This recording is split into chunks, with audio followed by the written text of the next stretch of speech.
Hello and welcome to this special live transmission at PTV World. As the situation between Pakistan and India is unfolding, the bilateral relationship once again hitting one of the lowest ebbs in the history after India's unfounded and baseless allegations against Pakistan post-Pahalgam incident in Anantnag district of Indian illegally occupied Jammu and Kashmir. Just a short while ago, two important developments happened. The Deputy Prime Minister and Foreign Minister of Pakistan, Mr. Ishaq Dar, spoke at the Senate at length and also categorically saying that Pakistan has nothing to do with this horrific incident that happened in Pahalgam. And also a number of important points raised by Deputy Prime Minister and Foreign Minister Mr. Ishaq Dar in that particular address to the Senate. And just before that address, a very important presser made by Director General Inter-Services Public Relations, Lieutenant General Ahmad Sharif Chaudhry. Let me bring in important excerpts from that particular presser by the DG ISPR. Let me quote, "India is executing and perpetuating terrorism inside Pakistan. India found operating terrorism networks in Pakistan. Indian terror nexus in Pakistan has been exposed. And we arrested a terrorist named Majid involved in various terrorist incidents. Majid was in contact with Indian military officials. We have recovered data of calls between Indian army officers and Majid. Majid received almost 1 million rupees for carrying out various terrorist activities. We have irrefutable evidence of Indian terror involvement. Serving Indian JCO found handling terrorists inside Pakistan. We have data of WhatsApp chat of Subedar Sukhwinder. We have also seized an Indian drone. Serving Indian major's phone call has also been intercepted. Indian major confesses of running terror network from Balochistan to Lahore. Major Sandeep Verma operating terror network from Indian illegally occupied Jammu and Kashmir. Call of Indian military intelligence officials has also been intercepted. Drones being utilized to transport IEDs to be used in the blasts. India involved in state-sponsored cross-border terrorism.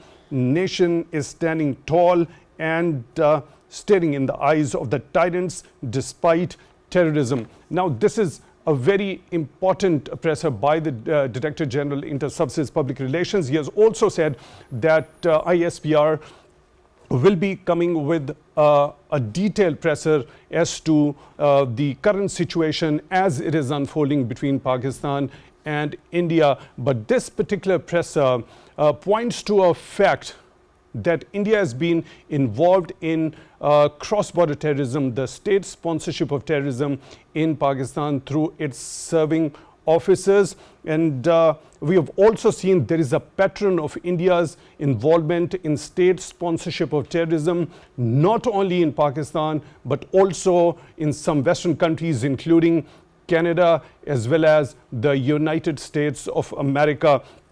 Let me quickly bring in, we are honored to be joined in the studio by Major General retired Zahid Mahmood, senior analyst, to talk about these developments as they are happening. General Zahid Mahmood, thank you very much for your time, for being with us on this special live transmission. We really appreciate that. How do you look at this particular presser by DGISPR? This is not the first time the Pakistani authorities have shared with the world India's state sponsorship of terrorism, is its extrajudicial, its extraterritorial nefarious activities which it is carrying out all across in Pakistan, also in the Western countries as well. Quite startling revelations that how Indian serving army officials are involved in these nefarious designs. Well, Jawad, thank you very much for having me. But to be very honest, I'm not surprised, not at all. Because this has been happening. India has proved themselves that they are the transnational terrorists. So their officers are already involved. You know, Kulbhushan Yadav, earlier the monkey is with us. Now these new characters, Major Sandeep Sharma and Subedar, some JCO and NCOs also who are involved. And now they're involving the serving military officers who are serving in the other arms and who are deployed in Kashmir and all that. So they are also being, It used to be intelligence-based operations, but they are involving them, you know. Now let me link this, how they use their serving military officers. It's not only Pakistan which is the victim, because this is a, you know, this is the blueprint they have. So they're applying it everywhere. There was an officer with the name of Yadav. He was a reserve police deputy commandant who was arrested, who was involved in the plot, murder plot against, you know, Gurbat Singh in the United States of America. There was a guy, Nickel, who was arrested from probably Czech Republic, brought to United States, who gave, who was a witness in the court, and basing on those evidence, the court implicated Amit Shah, and the court also spoke about the involvement of the Ra. So they were using that Yadav, who was a reserve police deputy commandant, serving deputy commandant. Their officers, serving officers and naval officers were found involved in such activities in Qatar. Right. Okay, we have the evidence. So this is a pattern which they have adopted, and there was a conviction happened in Qatar as well. Yes. Right? So now they were able to get back few of them, probably 6, but still one is still there. They were given the capital punishment.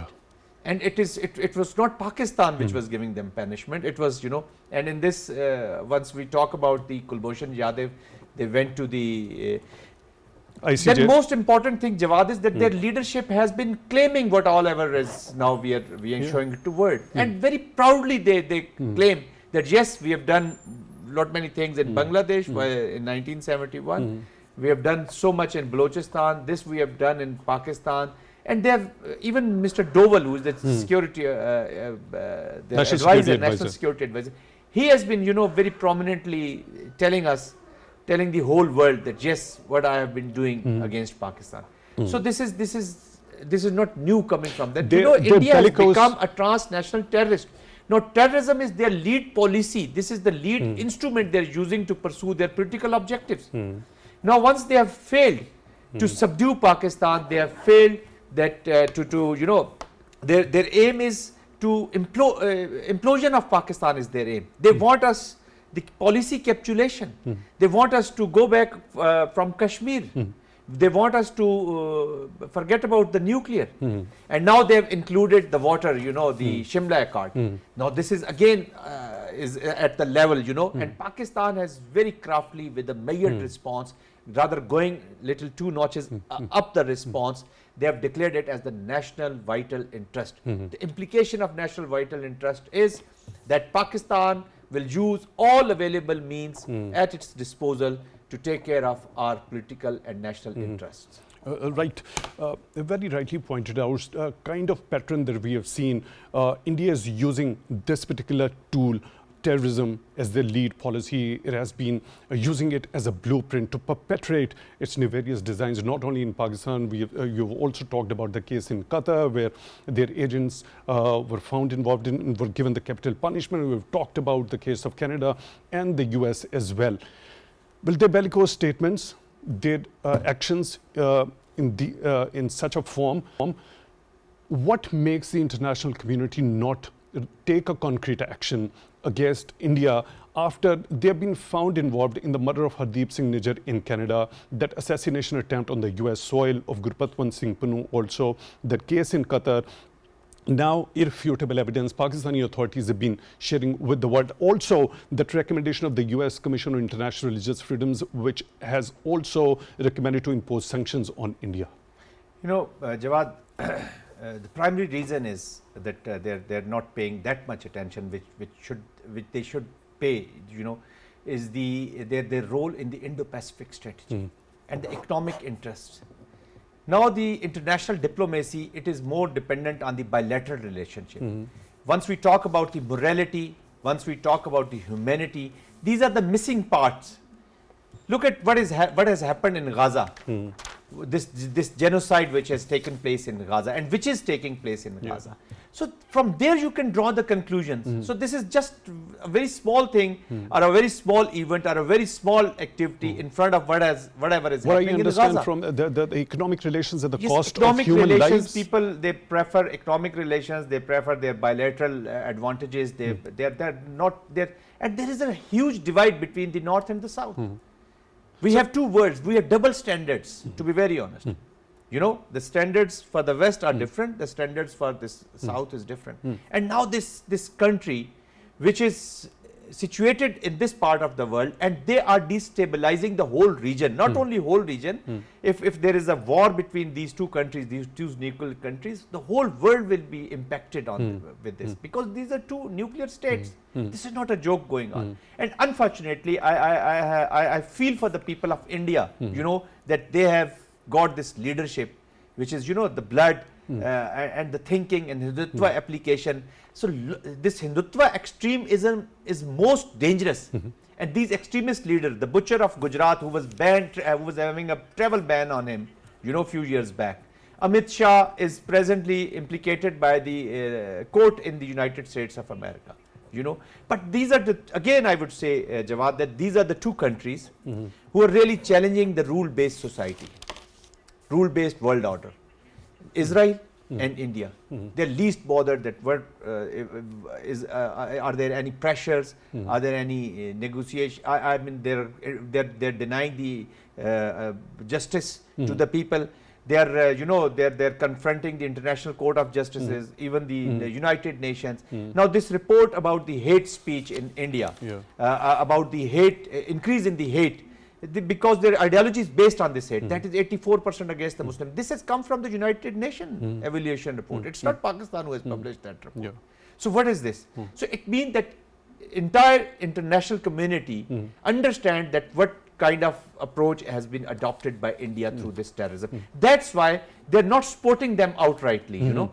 So they're just ignoring them. Even the Trump statement, which people are making fun of that 1500 years, actually he is saying that, look, this is a false thing which has come from India, and they keep doing this after every 2 or 3 years. This is routine in that part of the world, so he's just trying to ignore it. But of course, Washington has a major role to play, and there are channels which are operating probably, and hopefully the sense will prevail. Right, I'll come back to you for a number of other important aspects we discussed with you, General Mahmood. For now, we're being joined by Ms. Seher Kamran, a leader of Pakistan People's Party. Ms. Seher, can you hear me, please?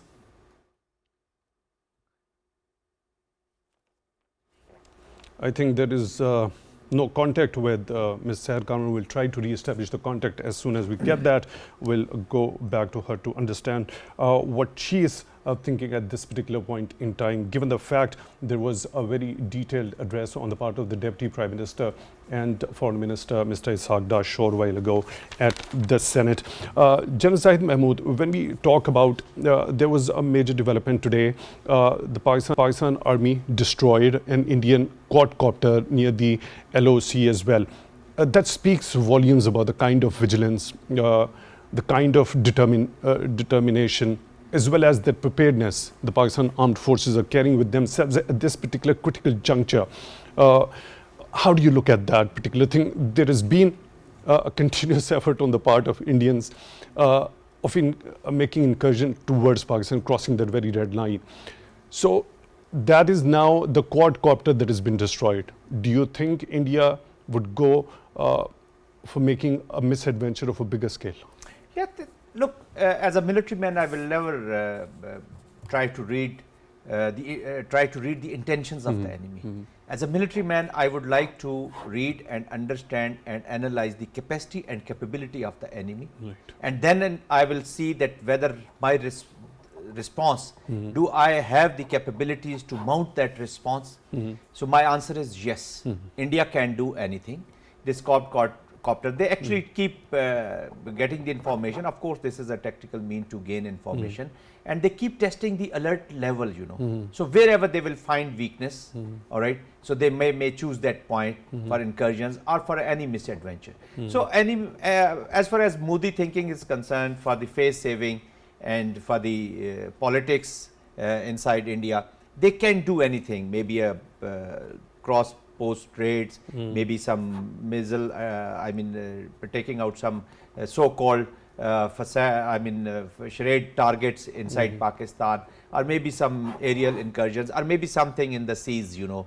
So they have the capability. But what I am more interested is the response from the Pakistan. Yes, Pakistan will not give you the quid pro quo response.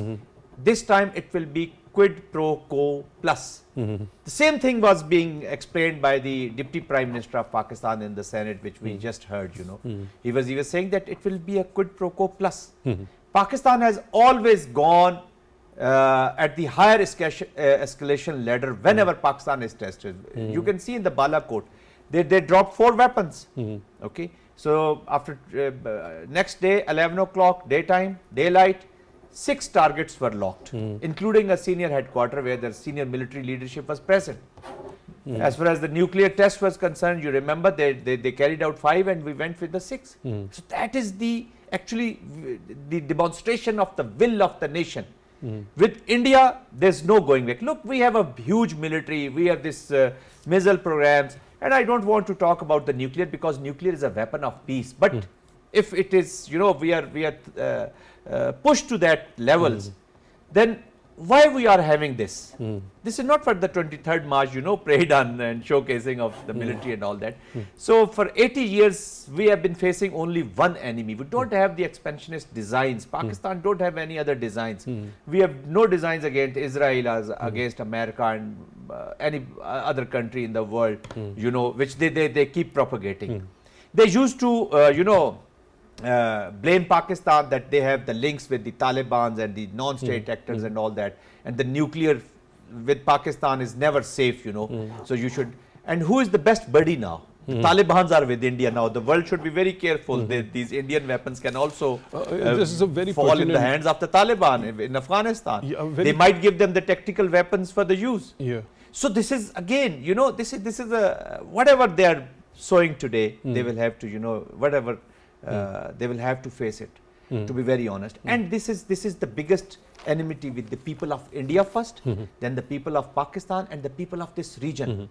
The hate against the Muslims in Kashmir. Now they have multiple purposes for this. They want to, get into Kashmir. They wanted to get out of this Indus Water Treaty. Then they wanted to cover up their own instrument of policy terrorism. We have already, talked about it. So there are multiple things which they are, achieving from this charade thing. Taliban being the best buddies now of India. Now, on the Western side, number of statements have also seen of the top leadership of Pakistan. At a time when Pakistan is engaged in dealing with Fitna al-Khawarij, we've seen a recent manifestation of that in North Waziristan as well, that very infiltration attempt, which was thwarted very successfully by the Pakistan armed forces. But there has been a resurgence of terrorism and mostly perpetrated from Afghan soil.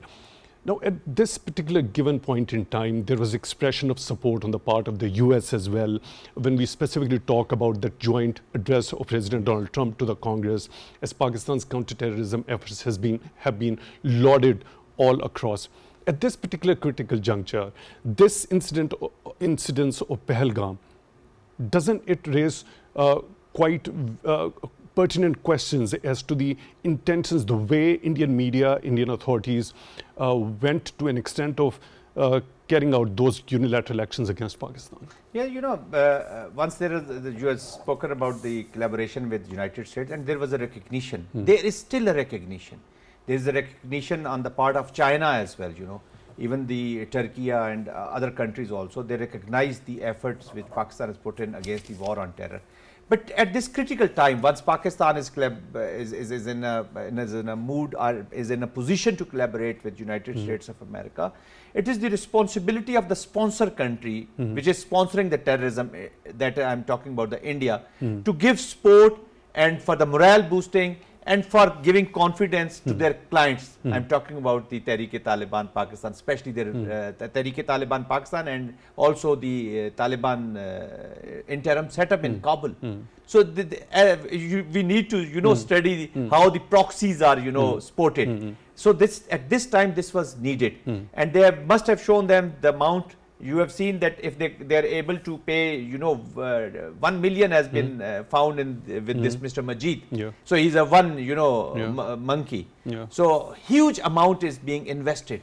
And in Afghanistan, there is no functioning government. There are no industries. There are no other jobs other than the economy related with the terrorism and the illegal spectrum. So India is actually taking advantage of their miseries as well, taking full advantage of their habits. They're taking full advantage of the kind of the path they are treading. So they're supposed to be giving them this support. Right. We are honored to be joined by another participant, Mr. Shahid MG Gyani, former ambassador. Mr. Gyani, thank you very much for being with us on this special live transmission. Really appreciate that. We just saw Deputy Prime Minister and Foreign Minister making an address at the Senate. He also alluded to the fact that post-Pulwama, it was the revocation of Article 370 on the part of Indian authorities, snatching the autonomy of Indian illegally occupied Jammu and Kashmir. Now, post-Pahalgam incident, they have gone to suspend and revoke unilaterally the Indus Water Treaty. How do you look at this particular pattern, and what sort of options does Pakistan carry with itself? We have also seen State Minister for Law and Justice, Mr. Akil Ahmed, saying that Pakistan is preparing for all the legal actions as far as this particular Indian unilateral action as far as Indus Water Treaty is concerned. Mr. Tehami, I am not surprised at India's belligerents and their hyping up to fight a war with Pakistan. What I'm stating is that how on earth can a country within an hour or so start blaming neighbors that they are the ones who has sent the insurgent of the terrorists inside the country. 400 kilometers away from the LOC, you find 26 people have been killed. And we were the first ones to condemn the killing of the civilians. The other thing is, India is known for its terrorist activities. Look what they did in Canada and in the United States. These two countries are still talking to Canada and United States, to India, to account for the killing in Canada and for attempted killing in the United States. So I'm not surprised what they do as far as terrorism is concerned. We are a victim of terrorism. And for the last 40 years, we've been fighting terrorism. The other thing is unilaterally, saying that we are going to put the Indus Water Treaty in abeyance. They can't do that, because internationally it's an international agreement which was negotiated by the World Bank, and one of the supporters was the United States. And how can you do that? I mean, it is something which is not... I understand. Ideally, India shouldn't be doing it unilaterally. India can't do it unilaterally, but it has done it. It has suspended it. A National Security Committee meeting of Pakistan is in categorical terms has said that it would be this suspension or anything done with the water share of Pakistan would be tantamount to as an act of war. Now, we also saw the revocation of Article 370 on the part of Indians, which was done unilaterally and illegally in contravention to the relevant United Nations Security Council resolutions. What options does Pakistan carry with itself at this particular point in time in order to impress upon India very emphatically that it can't have that pattern of undoing the things, the bilateral pacts between Pakistan and India unilaterally, illegally, and so conveniently? The problem is that we will take India to the international court. We are within a right. But the problem would be that India would not accept that. So what we have to do, I am just stating to you as a realist, what we'll have to do, we'll have to ask, get the services of, reach out to the World Bank, reach out to the United States. These are two important countries. You'll have to talk to them officially to impress upon India not to do that. You said it's an act of war. I agree with you. It's an act that the government of Pakistan has stated. But what are we going to do about it? This is something the Indians will have to be told. And the other thing, the most important thing is, if you remember Pulwama when it happened, the big countries like United States, China, and Russia were told to put the heat down. Here again, Prime Minister Modi will have to be told that this is something which is not acceptable. But I'm telling you, this is a very, very difficult thing for us to resolve. You have to seek the cooperation of the World Bank and the United States and bigger powers also to tell India not to do a thing which is going to have a very serious impact on the agriculture and the lives of the people of Pakistan. So I don't know what we will do. It's very, very difficult. to state at this time. Mr. Syed MG Kiani, former ambassador, thank you very much for being with us on this special live transmission. Really do appreciate that. In the studio, we were joined by Mr. Major General retired Zahid Mahmood, senior analyst. Major General, thank you very much for your time also for being with us on the show tonight. We really appreciate that. It's a time for a short break, and during this break, you'll be able to watch the headlines on the top of the hour. After that particular break, we'll be resuming the discussion as to the important developments happening as far as the situation between Pakistan and India, its bilateral relationship, India's unfounded allegations, Pakistan's measured response to Indian unfounded allegations is concerned. For that, stay tuned to PTV World.